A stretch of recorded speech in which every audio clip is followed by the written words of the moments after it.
Back to news. ఇటు భాగ్యనగరంలో కన్నుల పండుగగా నిమజ్జనోత్సవ శోభాయాత్ర సాగుతోంది. మరోవైపు విజయవాడలో కూడా 11 రోజుల పాటు భక్తుల పూజలు అందుకున్న డూండి వినాయకుడిని నిమజ్జనం చేస్తున్నారు. మండపంలోనే విగ్రహం మీద నీటిని పోసి అక్కడే నిమజ్జనం చేస్తున్నారు. ఉత్సవాన్ని చూసేందుకు పెద్ద ఎత్తున భక్తులు తరలివచ్చారు. దీనికి సంబంధించి మరిన్ని వివరాలు మా ప్రతినిధి స్వప్న అందిస్తారు. వినాయక చవితి అనగానే ముందుగా పిల్లల్లో ఎంతో ఆనందంగా అనిపిస్తూ ఉంది. ఈ రోజు ఆ కోలాహలం ఇక్కడ మనం చూడొచ్చు. ఎంతో మంది పిల్ల పెద్దలు అందరూ కలిసి ఇక్కడకు చేరి వినాయక నిమజ్జనాన్ని అందరూ చూస్తూ ఉన్నారు. మనం చూస్తున్నాం ఎంత మంది ఇక్కడ ఎంత ఘనంగా వినాయక చవితి వేడుకలు నిర్వహిస్తున్నామో. ఈ రోజు 7:02 నుండి వినాయక నిమజ్జన కార్యక్రమాన్ని ఏర్పాటు చేశారు. మరి వినాయక నిమజ్జనం జరుగుతోంది, మనం చూస్తూ ఉన్నాం. ఇప్పటికీ లోపల నుండి ఏర్పాటు చేసిన పైపుల ద్వారా వాటర్ తో ఇంటర్లింకేజ్ ఇచ్చి వాటి ద్వారా లోపల నుంచి కూడా నిమజ్జనం త్వరగా జరిగేలాగా ఏర్పాటు చేశారు. అయితే ఈ నిమజ్జన కార్యక్రమానికి ముందుగా ఉదయం నుంచి కూడా రకరకాల పూజా కార్యక్రమాలు జరుగుతున్నాయి ఈ విఘ్నేశ్వరుడికి. అయితే ఉదయం పూర్ణాహుతి కార్యక్రమంతో మహాలింగార్చన కార్యక్రమం, లక్ష్మీ గణపతి హోమం, శాంతి హోమం, నవగ్రహ హోమం ఇవన్నీ కూడా జరిపిన తర్వాత మధ్యాహ్నం 12 గంటల సమయంలో అన్నదాన కార్యక్రమాన్ని కూడా నిర్వహించారు. అనంతరం పంచహారతుల కార్యక్రమాన్ని నిర్వహించారు. ఆ తర్వాత నవాభిషేకాలు కూడా జరిగాయి. మరి ఇవన్నీ తిలకించడానికి భక్తులందరూ కూడా లక్షలాదిగా ఇక్కడకు విచ్చేసి ఈ కార్యక్రమాన్ని తిలకిస్తూ ఉన్నారనే చెప్పొచ్చు. అయితే ఆ డూండి గణేశుడి చేతిలో ఏర్పాటు చేసిన లడ్డూని కూడా పోటీగా 8,000 టన్నుల దగ్గర నుంచి 20,000 టన్నుల వరకు ఇక్కడ డూండి గణేశుడి వద్ద ఏర్పాటు చేశారు లడ్డూని కూడా. మరి ఈ నేపథ్యంలో భక్తులందరూ కూడా ఎంతో ఎక్కువ మంది ఎంతో పెద్ద ఎత్తున ఇక్కడకు విచ్చేసి భక్తులందరూ కూడా ఆ స్వామివారి నిమజ్జన కార్యక్రమాన్ని తిలకిస్తూ ఉన్నారు. అయితే ఇక్కడ కొంతమంది భక్తులతో మాట్లాడే ప్రయత్నం చేద్దాం. చెప్పండి, నువ్వు ఎలా అనిపిస్తుంది? ఇంతకు ముందు నువ్వు ఎప్పుడైనా చూసావా? చూసాను. ఎలా అనిపిస్తుంది? నాకు ఇప్పుడు ఎంతో ఆనందంగా ఉంది. చూస్తాను, నేను ఎప్పుడు చూడని కార్యక్రమాన్ని చూస్తున్నాను.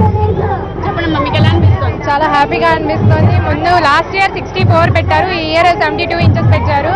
ఇంత ఇంచెస్ పెంచడం వల్ల ముందు మాకు చాలా ఆశ్చర్యంగా ఉంది. వాళ్ళు ఎలా కడుతున్నారో కూడా తెలియట్లేదు.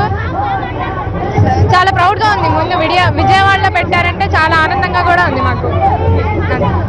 ఇది మన విజయవాడకి ఒక గొప్ప పేరు తెస్తుందని మనం అనుకోవచ్చు. నాకు చాలా ఆనందంగా ఆహ్లాదం. పోయిన సంవత్సరం కూడా ఇలా వినాయక చవితి నాడు నిమజ్జనానికి వచ్చాయి. ఈ రోజు కూడా ఇలా రావడం జరిగింది. నాకు ఎంతో మొత్తం మీద ఇక్కడైతే యూత్ ఎక్కువగా కనిపిస్తున్నారు. పిల్లలందరూ కూడా వినాయక చవితి అనగానే ముందుగా పిల్లల పండుగగా చెప్పుకోవచ్చు. పిల్లలందరూ కూడా తమ పుస్తకాలని ఆ భగవంతుని ఎదుట ఉంచి తమకు చదువులు బాగా వచ్చేలాగా ఆశీర్వదించమని పిల్లలందరూ కూడా కోరుకుంటారు. ఈ నేపథ్యంలో 72 అడుగుల భారీ వినాయకుడి వద్ద ఇక్కడకు పిల్లలందరూ కూడా పెద్ద ఎత్తున రావడం జరిగింది. వీరందరూ కూడా కోలాహలంగా ఇక్కడ వినాయక నిమజ్జనాన్ని చూస్తూ ఉన్నారు. ఇదే ఇక్కడ పరిస్థితి. కెమెరామెన్ మీరాతో స్వప్న, ఎన్టీవీ విజయవాడ నుంచి. ఇక మరోవైపు భాగ్యనగరంలో ట్యాంక్ బండ్ వద్ద పరిస్థితిని మా ప్రతినిధి హర్షిత అందించడానికి సిద్ధంగా ఉన్నారు. హర్షిత, ప్రస్తుతం అక్కడ సందడి ఎలా ఉంది? ప్రస్తుతం మనం ఇక్కడ గణనాథుడి ఫైనల్ సెలబ్రేషన్స్ దగ్గర ఉన్నాము. 11th డే రోజు ఆఖరి రోజు కావున ఇక్కడ ఎంతో మంది ముందు రోజుల నుండి 5-9 ముందు రోజుల నుండి నిమజ్జనం స్టార్ట్ అయింది. కానీ ఈరోజు 11th డే సందర్భంగా ఎంతో మంది భక్తులు వచ్చారు. ఇక్కడ ఇసుక వేస్తా కూడా రాలని భక్తులు ఇక్కడ మనకి కనిపిస్తుంది.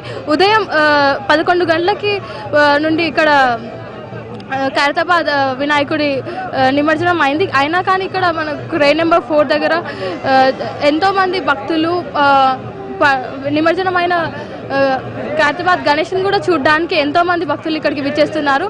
ఇక్కడ అంటే ప్రతి ఇయర్ మనము ఏ దేవుళ్ళు చూసుకున్నా, సాయిబాబా, ఆంజనేయుడు ఏ దేవుని చూసినా ఒకటే అవతారంలో కనిపిస్తాడు. కానీ ఇక్కడ మనకి వినాయకుడు డిఫరెంట్ స్టైల్స్లో ఇంకా ఎన్నో తరీకాలు మనకు కనిపిస్తున్నారు.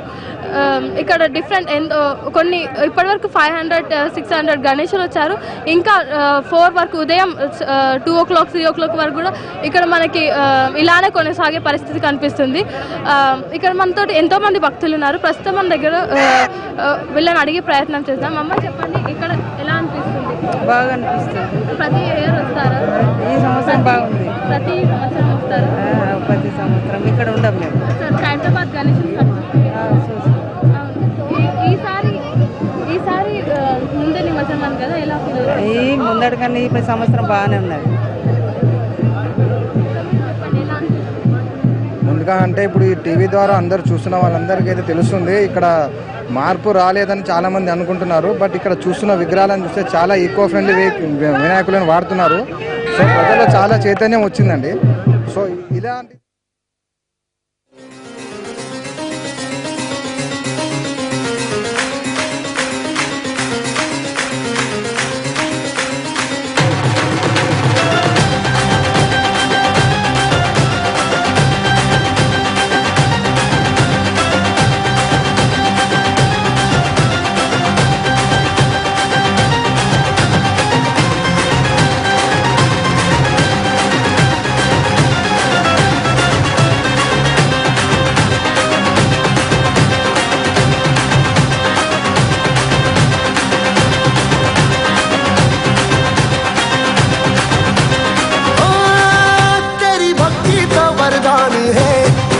जो कमाए वो धनवान है, बिन किनारे की कश्ती है वो, देवा तुझसे जो अनजान है। यूं तो मूषक सवारी तेरी, सब है पहरेदारी तेरी, पाप की आंधियां राख हो, कभी ज्योति न हारी तेरी, अपनी तक